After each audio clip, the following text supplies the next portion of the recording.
So as far as Jim Sexton, when he was on Matt Walsh's show, I think Matt Walsh was a little bit surprised at the sort of, I guess, opportunistic kind of, I hate to say idealistic ending of the show. Like I asked him, I think I ended my show with Jim the same way. I was like, do you still believe in marriage? Everybody's going to ask him that, right? And he's like, yeah, I do. I said, I think as an institution, I was like, he pretty much takes the same stance I say, which is like, I've been married for 27 and a half years. Okay. I think for me, it's fucking great. The way we do it now is the problem that I have. It's not the actual institution. When you talk to me about, if you're going to ask me or talk to me about marriage, if I was going to be on that show with him, I would say, look, here's what marriage really is. It's not about Judeo-Christian values. It's not about fucking, it's not how we're doing it, like from a religious perspective. It's really, what's the function of marriage? It is a formalization of monogamy. That's what it is. People in ancient China got married. People in feudal Japan got married. They didn't know what the Bible was. They didn't know what, Abrahamic religions were. People in Africa, Native Americans, prior to anybody coming over here and colonizing the land, they got married. There was monogamy in those, even in hunter-gatherer societies. I mean, as loose as it is, but there's a ritual behind it. There was a formalization behind it. Even in polyamorous, tribes and stuff like that, there was the understanding that that's the chief's wife and you don't fuck the chief's wife. Right? So I'll tell you what's funny is I have been like looking at, I've been watching Vikings on the History Channel Vikings. Because oddly enough, I have not seen the whole series, so I'm catching up on it right now. And it's very interesting to me to see, like, I mean, this is my culture, right? I'm Danish by ethnic or by nationality. And so to see how, ancient Scandinavians lived and their communities, and you got to remember they're pastoral at the very least, but the idea of marriage, you could share the village concubine if you wanted to, but your bitch was your bitch. So there was some sort of formality behind all of this, and they never heard of it. They never heard of Christianity, or they never heard of Judaism or Islam or anything like that. So to presume that a certain religion has a monopoly on marriage is completely ignorant, but it's just who's doing the ritualization, who's doing the formalization. But really what it is it's a formalization of monogamy. That's what it comes down to. And one of the things that's really kind of rubbing me the wrong way in the 21st century is the way we do marriage right now is not the way we used to do it in the 20th century or the 19th century or anything else, right?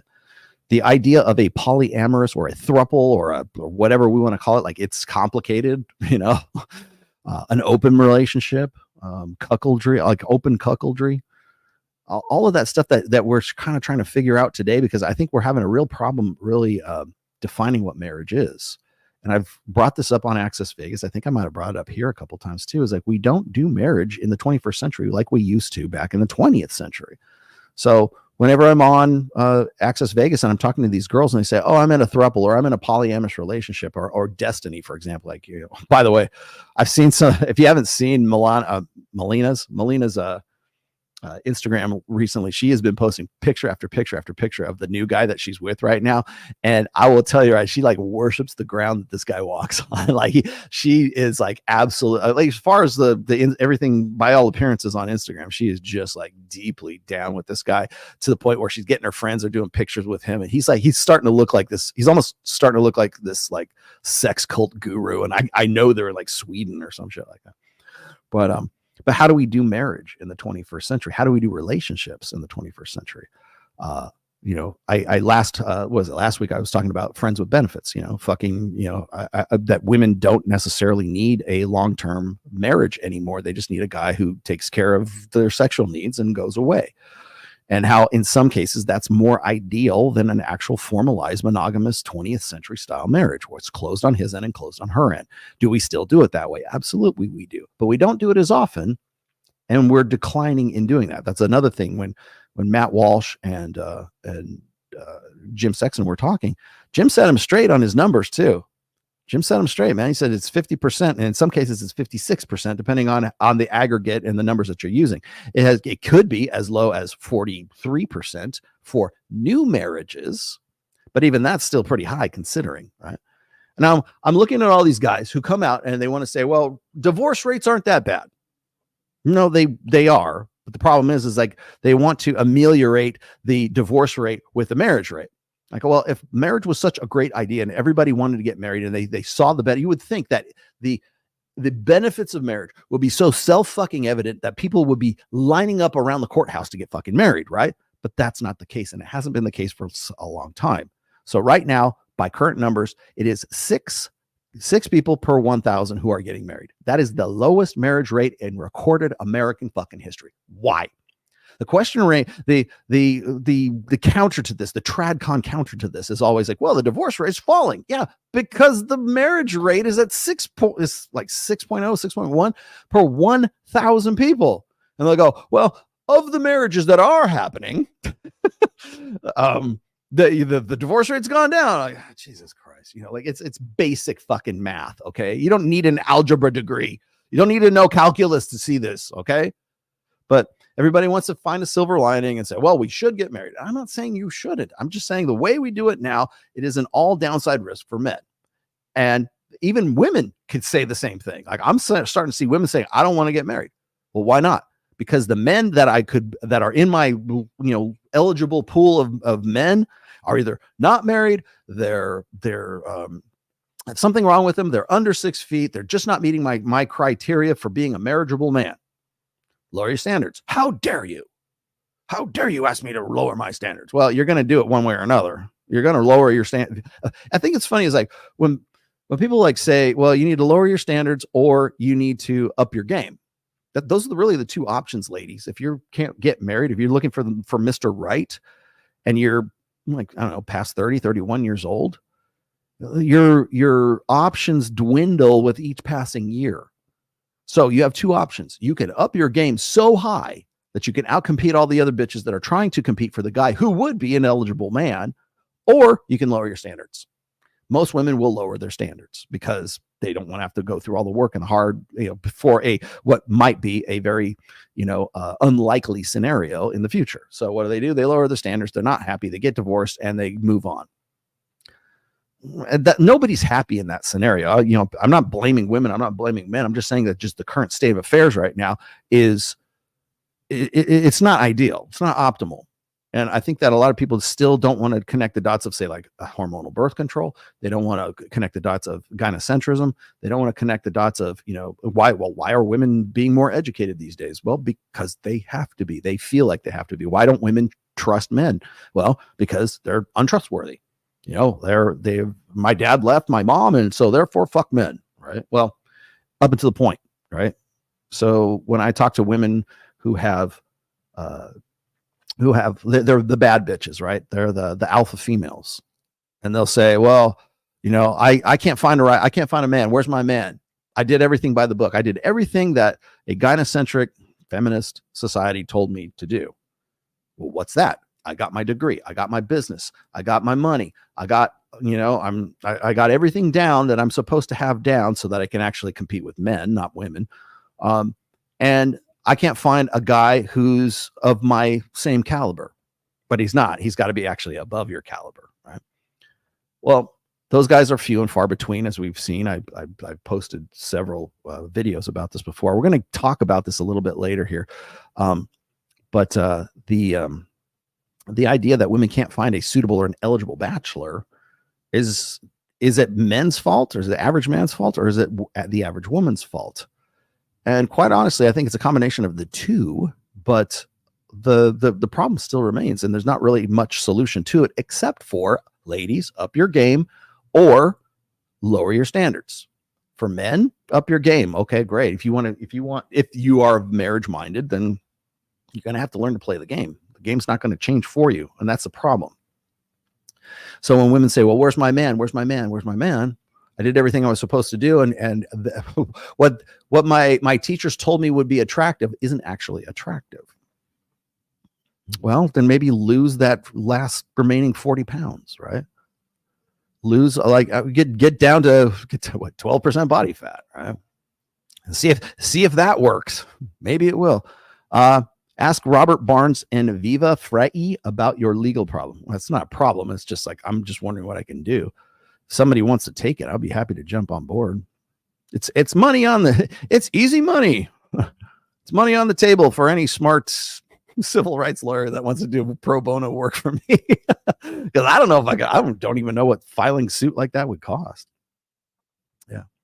So with that said, in the past, I've mentioned that we do marriage differently right now. And I'll just very briefly, I'm not going to belabor this too much. We do it in like really 4 different ways. We do it in the way that I do with my wife for the last 27 and a half years, which is it's closed on my end and it's closed on her end. That is our arrangement. I don't go looking for pussy. I don't go advertising. She doesn't go advertising her pussy, and I don't go looking for new trim. I practice catch and release game. Let's just say, right? I don't go that's how it works. Closed on my end, closed on her end. I've never cheated. She's never cheated. In fact, the conditions for cheating are based on that arrangement, on that agreement. Okay. So for me to cheat would be to fuck another chick. For her to cheat would be to fuck another guy. Got it? Pretty basic shit. Then you've got the open on his end open on his end and closed on her end. That's the Mike Sartain, Justin Waller arrangement, right? He's so high value. He's got his main, he's got his girl at home. Maybe he's got kids with her, but he can go outside and he can fuck other chicks as opportunity presents itself. And she's, willing to, as long as he's not knocking anybody up, he's not getting baby trapped, and he's still bringing home the money, he's still super high value, he's still like high enough value to maintain that, then that is a tenable situation for the woman that's involved. People will say, well, she's got low self-esteem, blah, blah, blah. Trust me. I know the women involved in both of those situations, and they do not have low self-esteem whatsoever. In fact, they are happy that they're with the guys that they're with, and they just understand that. They know that's part of the deal, and that's how it's going to work. And maybe it changes in the future, but as it stands, it is open on his end and closed on their end. There's other variations of that, but that's the one I'm most familiar with. Then there is the anything goes marriage. So if you look at like Adam 22 or Destiny, up until he got divorced again, it's open on his end, open on her end, which quite honestly is not really much of a marriage in my book, but they were legally married.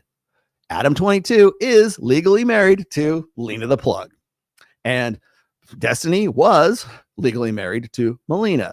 That was their arrangement in their marriage. The state doesn't care about what your fucking arrangement is. They only care who's going to be filing for joint taxes or who's going to be filing for separate taxes. That's really what it boils down to. And there's other, benefits of like, survivor benefits and insurance and stuff like that. Understandable. As I've said before, same-sex marriage, which I think deserves a little bit of a mention here. It's not gay marriage. It's same-sex marriage. And the way the state looks at same-sex marriage is not like you're a homosexual, although most of them are homosexuals. But I said it in a hypothetical. This is a hypothetical situation here. But Rollo Tomasi and Aaron Clary could be married. We could get married tomorrow. Get down on one knee and offer him my undying love. Right? I could go do that. But the stipulations in the arrangement of our marriage is I'm a heterosexual man and Aaron is a heterosexual man, despite popular conception. And we could arrange it this way where we say, okay, we're going to live in the same house. We're going to be bros. We're going to be good bro mates. We're going to get married. But the stipulations of our marriage is I get to go fuck hot bitches and you get to go fuck hot bitches. Got it? Okay, cool. Now, the state doesn't care that we're both two heterosexual men in a marriage because they only care about the contract. They only care about the license. They only care about who's filing whose taxes. More or less. They don't care that our arrangement is I get to go bang hot chicks in Las Vegas, and so does Aaron. And that's just how we work it out. They don't care what your personal stipulations are. They only care about who's getting married and who gets survivor's benefits and whose insurance goes, whose name goes on the insurance and blah, blah, blah. That's how that works. It's not homosexual marriage. It is same-sex marriage. That deserved a little bit of a mention there. But Lena the Plug and Adam 22 are legally married. I've seen the wedding pictures, for fuck's sake. She was dressed in white. and was it Destiny and Melina? They were, and I'm sure I could probably find some other people who have a similar arrangement. That's marriage in the 21st century. Justin and Mike Sartain with their situations with open on his end and closed on her end. That's marriage, or could be marriage in the 21st century.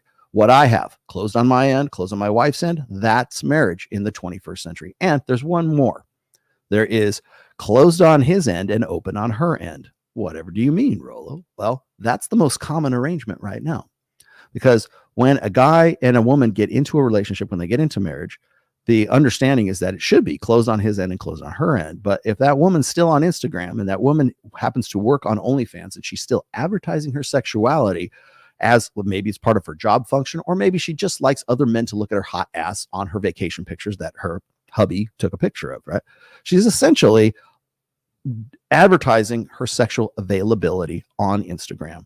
Ergo, it is closed on his end, because if he were trying to hit up on the waitress and trying to pitch himself and try to hit on somebody, that would be considered cheating.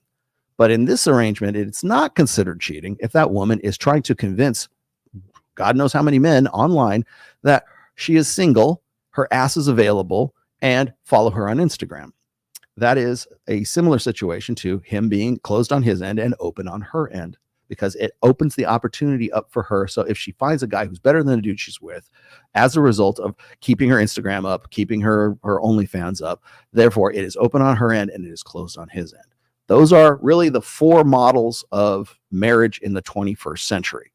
So it seems, until we can come up with this idea of like, is it going to be based on monogamy? Is marriage monogamy? Is a long-term relationship based on monogamy? I'm sure there's several, certainly TradCons in the audience are going to go, well, of course it is, right? Well, the thing is that's not necessarily the way we're doing marriage and monogamy and long-term relationships in the 21st century. So until you can give me a definitive answer as to what is a long-term commitment, what is pair bonding, that's another term that people just love to fucking throw around, man. Oh, pair bonding. Okay. What does that entail? Is there a formalization of it? Is it just I'm with you and you're with me until I find somebody better or you die? Is that how it is? Because until you can codify that in some way, all of this research that ends up and uses long-term relationships and uses monogamy and uses pair bonding as the litmus test for dynamics like ovulatory shift, for dynamics like dual mating strategy, or even mate switching hypothesis, for all of this really, cerebral evolutionary psychology, evolutionary biology, all of these hypotheses, if the final result of the end goal is pair bonding, you're asking the wrong questions, especially in the 21st century. So when we say, well, let's see, men and women in marriages are happier. Okay. Tell me how happiness is defined. They don't care. They just go, well, it's the carrot at the end of the stick. We want to be happy in the long term, right? So therefore we should be married.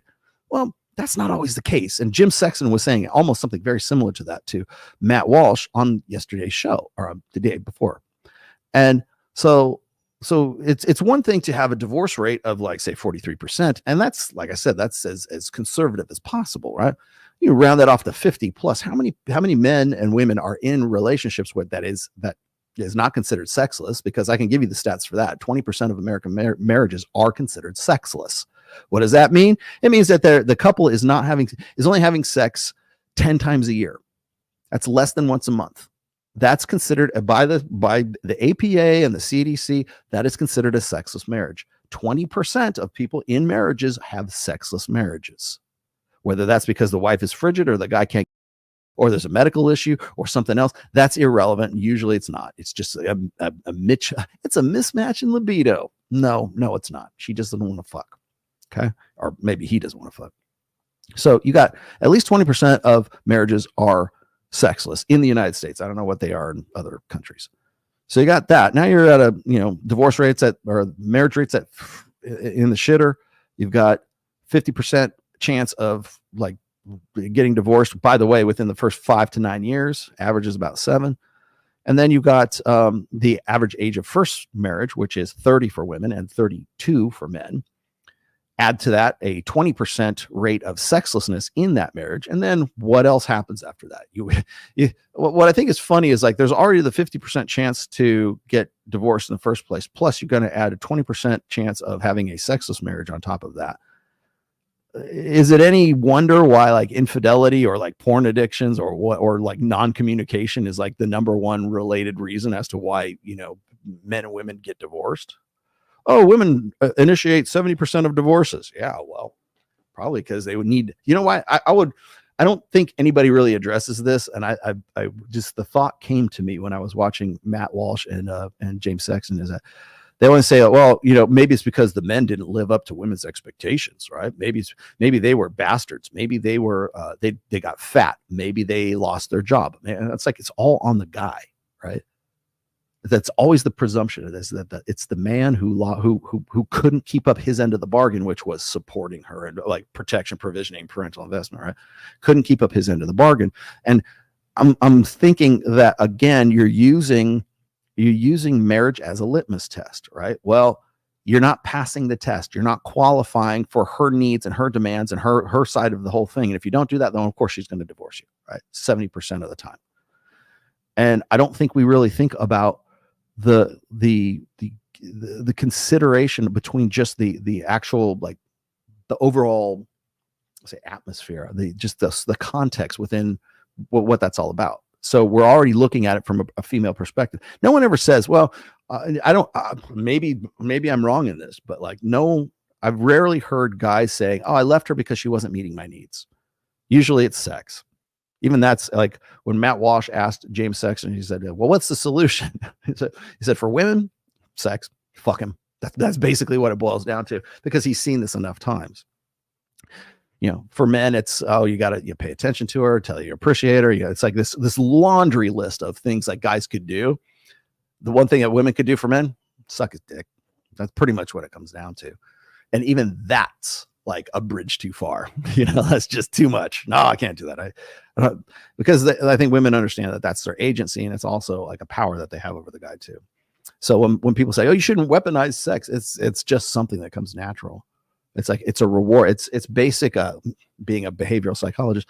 It's operant conditioning, right? It's reward. It's desire, a reward or a reinforcement of desired behavior. Guy does what you want him to, you suck his dick. The end. So when I see studies talking about like, well, more long-term relationships are created as a result of not Tinder and Hinge and Bumble, but as meeting as friends, blah, blah, blah, blah, blah, right? The underlying message is be her friend first, and then you'll have a better, more successful relationship, right? Which, if you're hot, if you're Tom Brady, sure. But it always precludes all these conditions. But the thing is the operative goal is get married, pair bond. That's where the nature of the behavior, or I shouldn't say that, the initiator, the origin of, like, the prompt of that behavior should always lead to pair bonding. That's where it goes. Rather than leaving out any, like, if we're going to talk about male attraction, female attraction, arousal, attraction, if you're going to talk about like hypergamy, I'm going to talk about here in a minute, you're going to talk about hypergamy. You're not looking at hypergamy as a way or a means to form pair bonding. You're looking at hypergamy to get your foot in the fucking door. So I said before, like, when I'm criticizing mate switching hypothesis, the main critique and all that is that the end result, or the litmus test for that, is a relationship, is that is the goal, as opposed to, well, to switch mates presumes that you already have a mate. Well, how did you get to the mate? Well, I don't know. You just had to be cute and talk to them and just get out there and do it, which I think is kind of ironic, because I listen to Destiny. I listen to some of these other guys who are like talking about like how, well, men just need to get out there and do it. They need to go out there and talk to these girls, and they need to go and be proactive about it. And they need to be, get off the line and stop hiding behind the buffer of Tinder and Hinge and Bumble and dating sites and Instagram and everything, and actually get out there in the real world and start, taking it on the chin if you have to, but like, get out there and make approaches. And I'm like, so let me get this straight, Destiny. Your solution for incels and the male sexlessness, epidemic, and the male loneliness epidemic, your solution to that is basically pickup artist game. Learn game, go out in the clubs and talk to these girls. So, congratulations, you're red pill. Glad to have you. Now go back home. Like, that's your solution. Your solution is basically what the pickup artists in 2002 were saying. Bravo, we finally come full fucking circle. Yeah. But I think we ask the wrong questions. So when people want to say, well, Especially when I'm like looking at somebody like, say, Alex from Date Psych. Alex from Date Psych has his own like matchmaking site. I don't know if you guys know that. I think it's called like, is it called couples.com? I forget what it's called. No, it starts with a T. What the fuck is it called?